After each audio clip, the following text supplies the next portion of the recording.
That's enough of that, man. We got to be a good steward of y'all time because ain't nobody playing with y'all.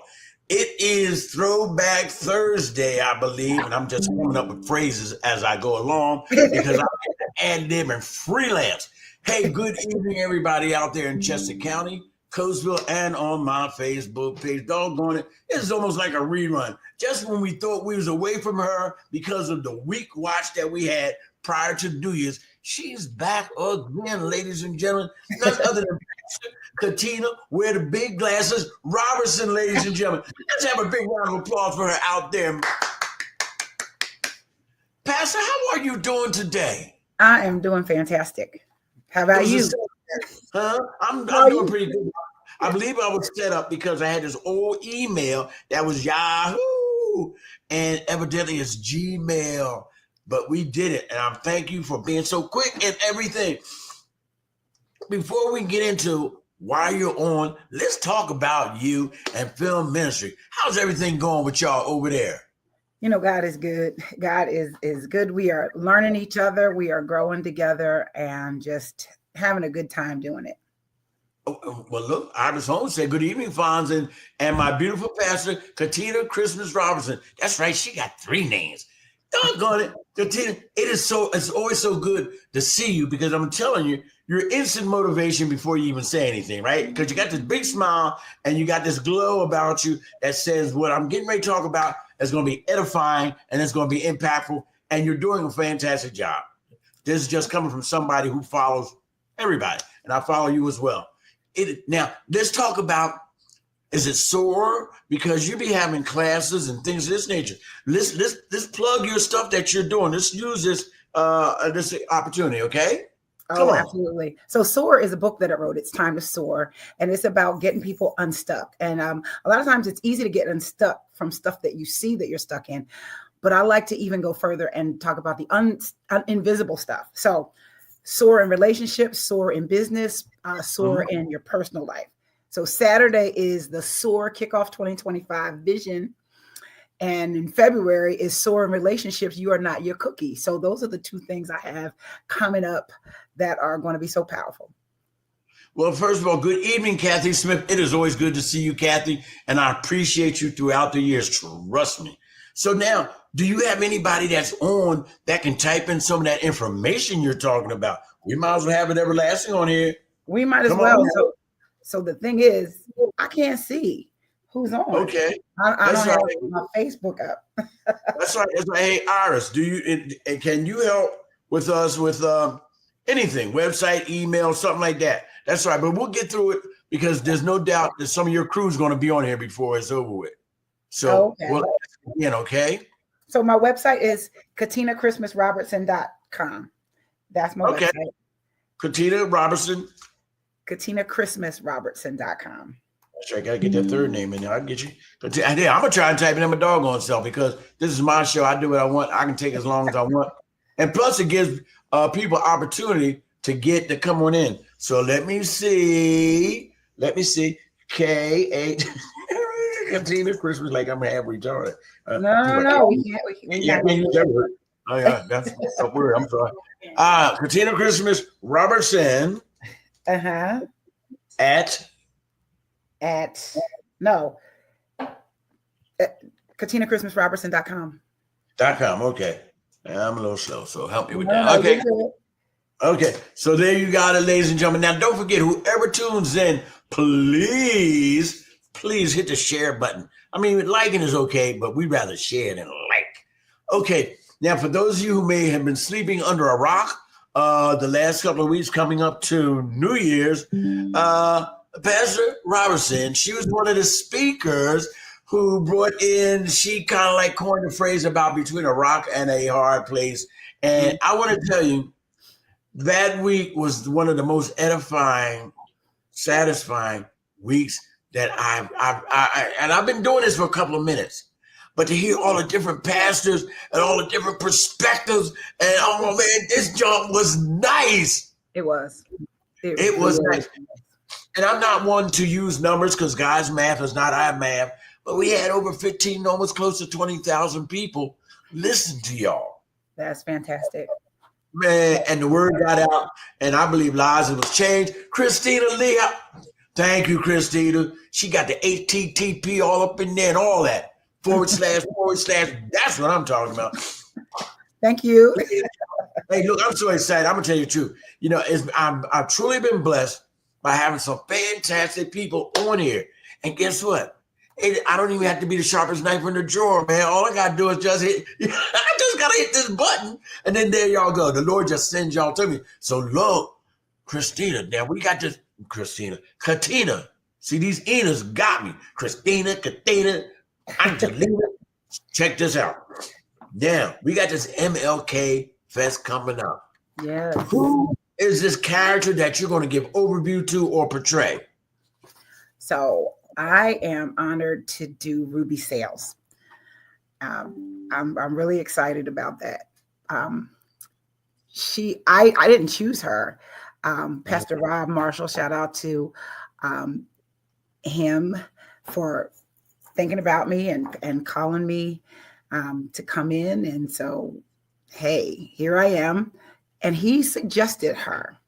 What I love about her, and I know you're going to ask questions, but what I love about her is she's a PK. She's a pastor's kid, a preacher's kid. And she is interested in the youth and what's going on with them, and also interested in bringing people together. Those things resonate with me so much. It's like my life. So he just picked a perfect person for me to. Now, I got to get some shout outs. Okay, Christina, we already mentioned your name. Shalonda M. Hill Graham just checked in. Shalonda, you got so many names. And who else? Marsha Newton Baker. This is your crew too, ain't it? And look, and let me tell you something. I'm gleaning information from them in regards to our designer bag bingo. So here's a plug for our bingo, February the 8th, ladies and gentlemen. Woo-hoo, up at Parkview. The money, Parksburg. The money is going to our student scholarships, which we give out every year. To date, we've given away $51,000, and I'm still trying to borrow a couple dollars from them. I can't even find them, but that's okay. That's okay. So that's what's going on. Ruby Sales. Now, was Ruby Sales, she was an activist. What's her claim to fame? So she's still living. She's an activist. And her claim to fame, she got shot at. She went to jail for a silent protest. And the white colleague that she was with, that was the valedictorian of the seminary, after they got out of jail, they got released out of jail suddenly. And when you get released out of jail suddenly, nobody's there to pick you up, which means the paper trail goes cold. So they were thirsty. They'd been in there for 6 days after peacefully protesting. And there was an angry mob of white men, and they had baseball bats, etc. And when she went to go get drinks for the rest of the team, there were about 4 of them that went out of the 30 that went to get drinks and came back. And the angry gentleman with the rifle said, "B, I will, blow your head off," or, and, what happened was she got pulled by her blouse and fell down behind her. And that was her colleague, her white colleague, who took the bullet for her, and he died. So as a result, and I know we'll get into it, but that became her drive to do what she's doing now, and that's to be an activist. Wow, and she was young back then, wasn't she? She was 16 going on 17. Mm-hmm. Come on now. Come on, you can make a difference at the age of 16 or 17. Don't be playing out there, my young people. Listen, come on. That's the part.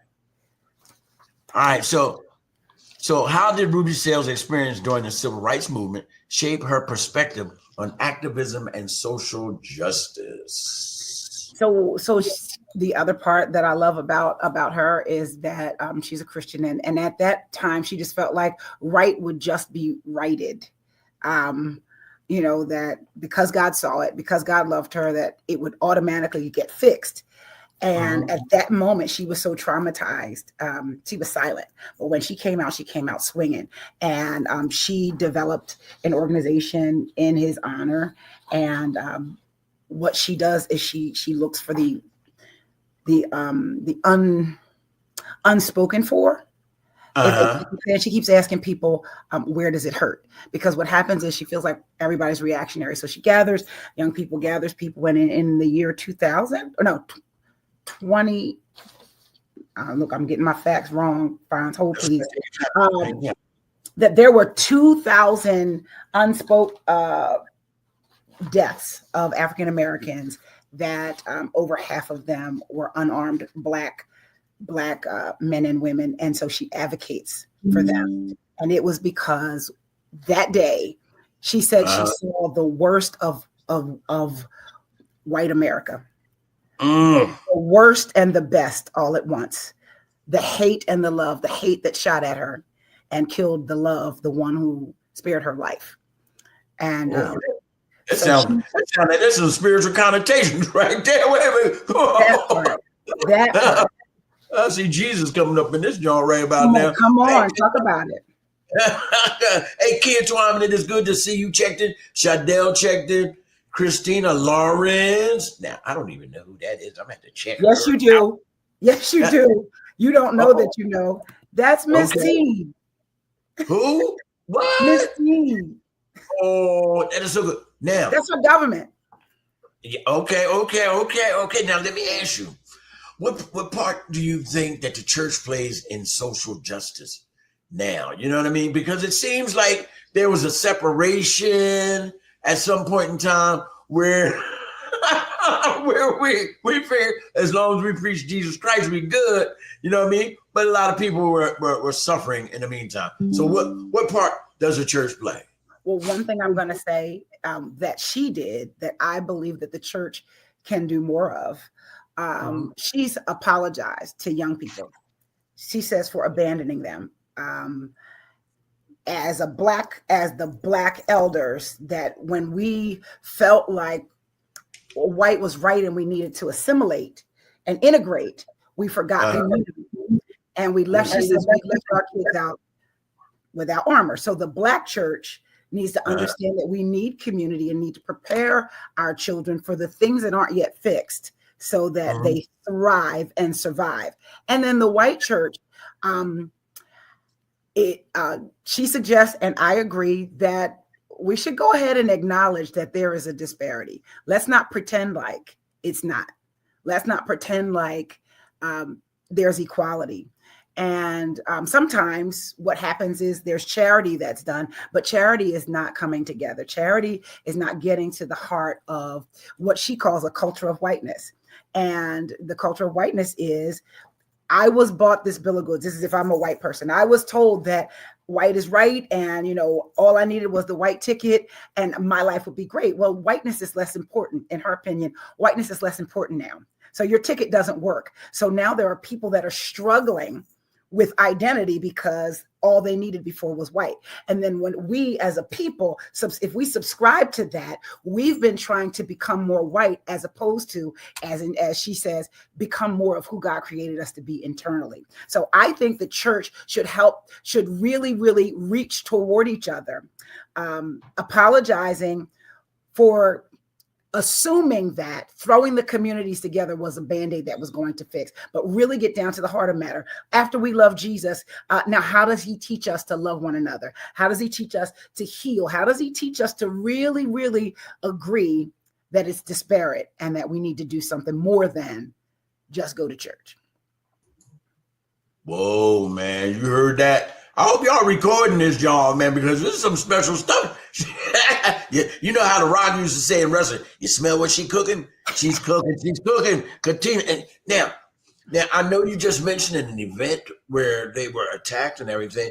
Are there any other events that she may have been in that sticks out to you yet? And if you don't have an answer, it's okay. You can research it some more because you're on the 20th. Trust me. Oh, I am. I'll have it all together. I know you will, but that's okay. So Ruby Sales is known for her spiritual activism. How do you think her message translates in society today? Do you think we got the message? Because as I can tell right now, a lot of the things that we achieved through the civil rights movement is being rolled back.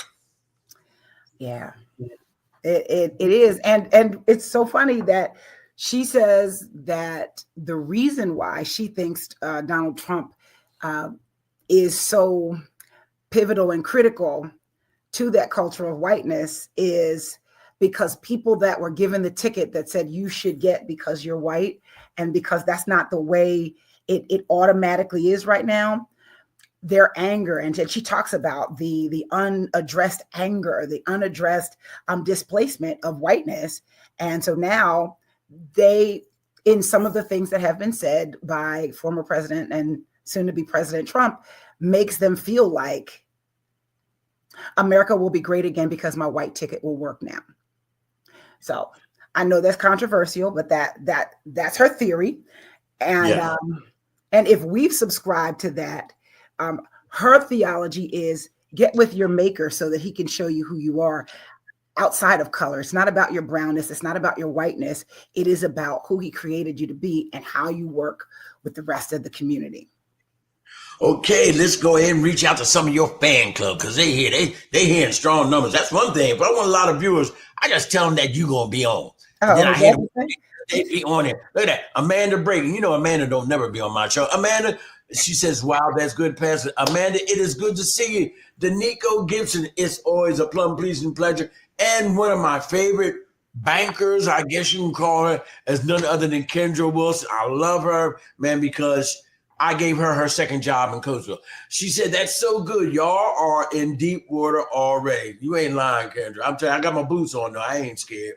Okay. Carmen M. Green checked in, the heart of the matter. Carmen, did you hear her talk about the rock and the hard place? Man, oh, that was special. Cachet Nicole. Cachet, that's the cheesecake lady. Oh, man, I'm telling you, she can do it. Kahisha, I'm waiting for my book, Kahisha. I love that breakdown of the church's role in social justice. Kahisha is a very articulate young lady. I think she's so special. I've been knowing her for a minute.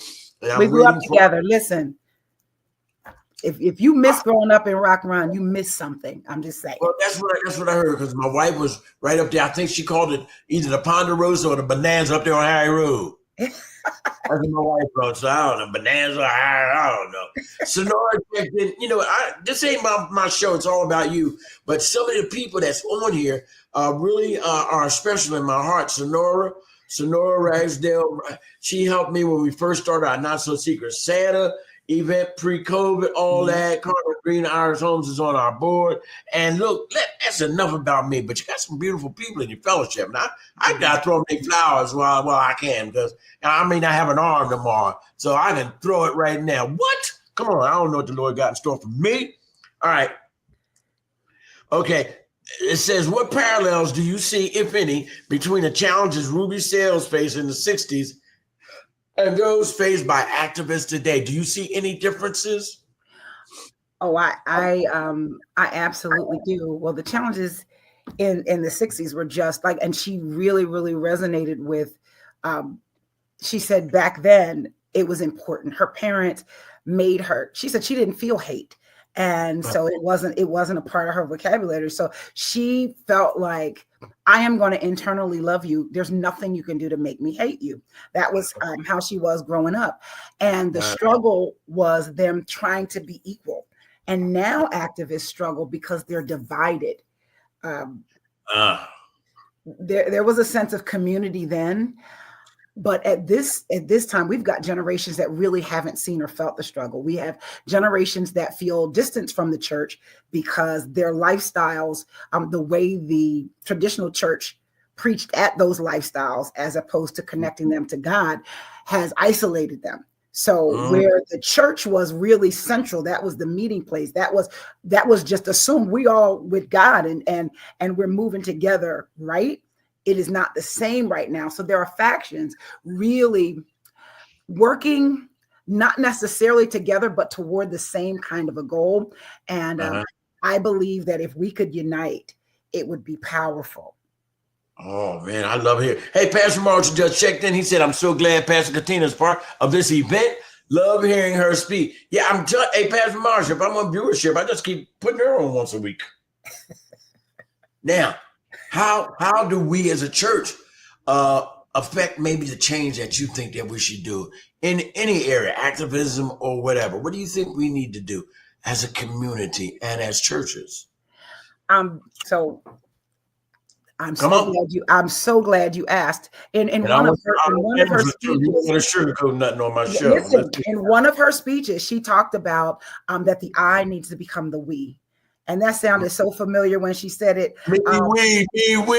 Because we City is just that. It is not promoting individual ministries, individual. And that's something that she also said, that back then the church wasn't about the pastor, it was about the congregation. If we could see ourselves as the congregation, not one, not two, not 20 congregations, but the congregation, the children of the Most High God. And when we can see past competition, and when we can see past our own agenda, being so busy about church work that we miss being about God's work. I mean, it's one thing to give Christmas gifts to a needy family at Christmas, but let's get together and talk about the inequity, the economic inequity. Let's get together and talk about how we can really empower our youth to not fill up the prisons. Let's get together because we are powerful, and we're even more powerful together. So that, to me, is what the church can do and will do. And we've done it in pockets, and we continue to do it. And when we do it in mass, our voices will be heard and we will not be denied. Wow. Well, you said a mouthful there. Let's see, Kendra, as a universal church demonstrating kingdom on earth. Yes. I brought into the concept that is one God, one church. That's where I'm at. Black, white, and green, I don't too much care. I'm not so spiritually hooked up that I can isolate one group from the other. I just ain't got it going on like that. And I'm kind of glad I don't. You know what I mean? I love everybody. And that's why whenever I try to do what it is I try to do, it's to bring people from different areas together. That's good. Because we have more similarities than we have differences. We do. And you know what I mean? The ideology is who shouts, who runs around the church, all that kind of stuff. It's just minuscule in regard to the big picture. Yes. Keeping the main thing the main thing. That part, keeping the main thing the main thing. So that's where I'm at. All right, come on. I need to hear some more stuff from you. Sometimes I don't like these little pre-canned questions that I got. Sometimes I just like to hear your spirit in regards to your mission. Now, how are y'all trying to? Let me see. Now, I'm thinking off the cuff right now. These aren't prepared. Let me turn this upside down. So, your approach to trying to affect change in your community. Now, I've seen you meet buses. I've seen you do a lot of things. Is there a certain ideology that you're following to try and connect with the community, or do you just kind of like freestyle it, whatever the Lord leads in your heart? How do y'all make this thing work to do what you do? And plus, can you give us some young folks, man? You got all these young, energetic people over there. But yes, talk to me. So with we City, that is really just trying to involve and empower churches to show up as the church. One thing is when we show up at the schools, we say, don't wear your church gear. Just let them see that the church came to say we love you. The community came to say we love you. That's one thing, to just kind of de-individualize or decentralize things. And that's a constant movement, and it's just beginning to fellowship as pastors, beginning to fellowship as congregation, as the body of Christ, and not be too taxing of the time. But when we begin to get along and begin to get vulnerable with one another, begin to have the conversations and the dialogues that are necessary, then impact happens. That now we're starting to really air out the business and really get to strategizing. So that is the approach, and it's a big ship to turn, if you would, because everybody likes to do what they want to do, and I am excited about how we do that. There's that. And then for our church, and we have youth ministry, we pour in. Sometimes we'll stop church to just pour into the young people, just because it's necessary, just because it's lacking. We will interrupt the agenda and we'll ask the adults sitting next to some kids to just give them kind words, tell them something. And one kid, he cried to his mom and he said, I was having a terrible day. And she came to us, she was crying because she said that day it was hectic in the house and I was trying to get them out. And I didn't realize I was yelling. I didn't realize they were having a bad day, but you guys were at the school. And he recognized my husband and he said, they're the ones. And she just in tears, she's apologizing and telling us, thank you for impacting my kid's life. When we can stop our adult agenda and realize that the kids that we may be walking by or inadvertently forgetting, they are our future. And some of them are being abused. Some of them are not eating. Some of them are hungry and angry. But we the adults with Jesus on our hearts, we have power. We have the power to change their lives, to impact it with just a hug, with just a word of encouragement. And so that's our culture. That is our culture, is stop when the Spirit says stop, and make sure everybody knows how powerful they can be in God and how much He loves them. That is good. That is fantastic. It's like you almost can't even add anything to that. But I like what you said about bringing together. And of course, my mind is thinking. See, while you was talking, I was thinking. I was like, fine, so I can get some of them folks together in one building at one time and talk about some stuff. So my mind is on it. And if I know anything about the Lord, as soon as I try to go to sleep about 3 o'clock, He's going to start coming up with some stuff. Yeah. Well, I will invite you to the things that are already on the books so that you can help get the word out. That would help because a lot of times things happen and people are like, I didn't know about it. So.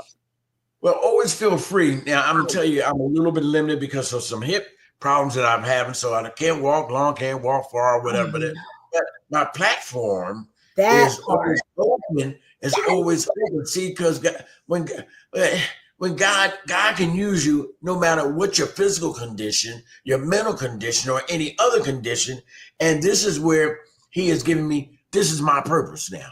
Can I stop you real quick and just say thank you? Thank you for listening at 3 a.m. Thank you for hearing God. Thank you for using your platform to get the word out. Thank you for looking not under rocks, but for the hidden people and showcasing them and shouting them out and being a light in the midst of darkness. I just want to thank you for that, for making everybody realize how important they are. You've got people on here with their businesses. I just want to thank you. Life is going on, but that's an example of stop what you're doing and shout somebody out. Stop what you're doing and love on somebody. And you're already embodying that. So I just want to thank you for that. Well, thank you so much. Now, look, my platform is here for you. Now, my platform doesn't need administrative approval to put a flyer on my page because everybody knows I don't advertise the parties, but if you have something impactful in different ways, my page is open for you. You know what I mean? And I'm not knocking parties, don't get me wrong, but you have something that's going on in the community, throw that thing on there. That's what this is all for. You ever want to get on this show because you want to advertise something? That's what this is for. Mm-hmm. And I don't know why most people don't use it. Prayerfully, they will. I will. Thank you. That's what I'm talking about. Man, get on this jump because I got nothing but time. I'm retired. And what y'all present, you and all the other people that I've had on my show, their voices have been impactful to those who have listened. We will never know the impact and the amount that we have on other people. But I know good and well, somewhere down the line, somebody going to say, I remember when you was on Fine Show and you said thus and so, and it changed my life forever. That's why I want you to keep on coming, never quit, and all that stuff. Shadell, I need you on here too, because you're the new president of NAACP, and I'm going to try and be down there tomorrow. I'm going to be there tomorrow. Lord's going to get me down there at 6 o'clock. I'm going to get there 5:30 because I need a seat. Yes. But look, Katina, I'm not going to hold you any longer because I don't want you to give up everything because you got to leave something for these individuals for Sunday. No, not Sunday. Monday, January 20th.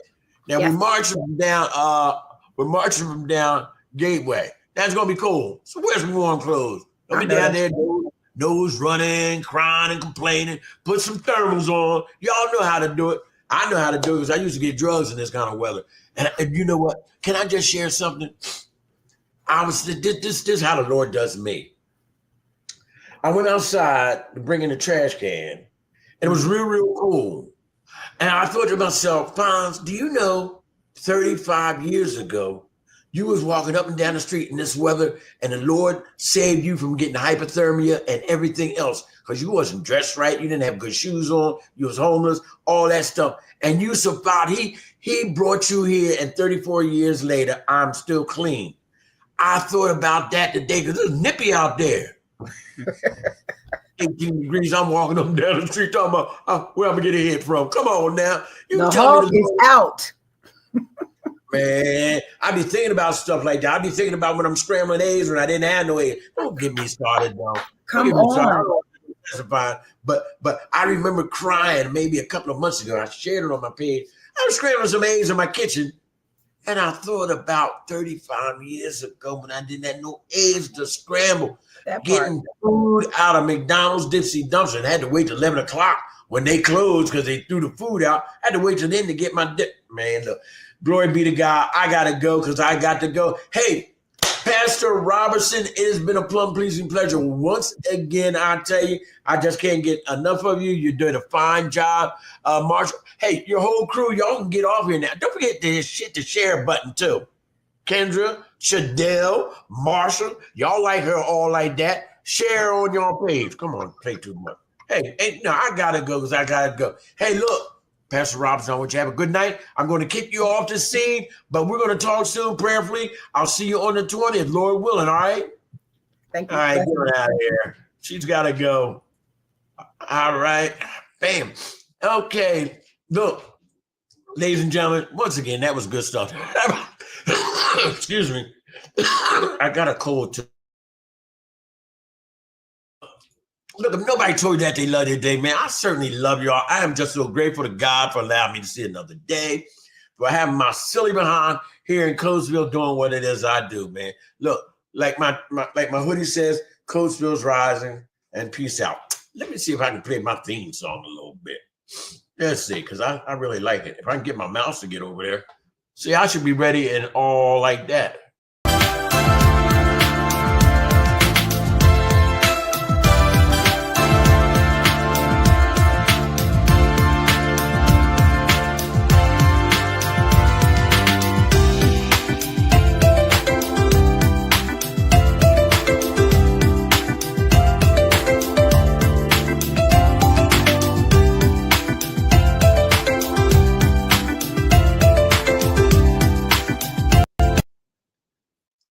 Before I go, don't forget, get your tickets for our book bag designer bag bingo, February the 8th, up there at Parksburg VFW. Get in touch with me or any member of MCDC. We're going to have a great time, fundraiser. Money's going for a great cause. We love you. Now I'm out. Got to put the bag on first, right?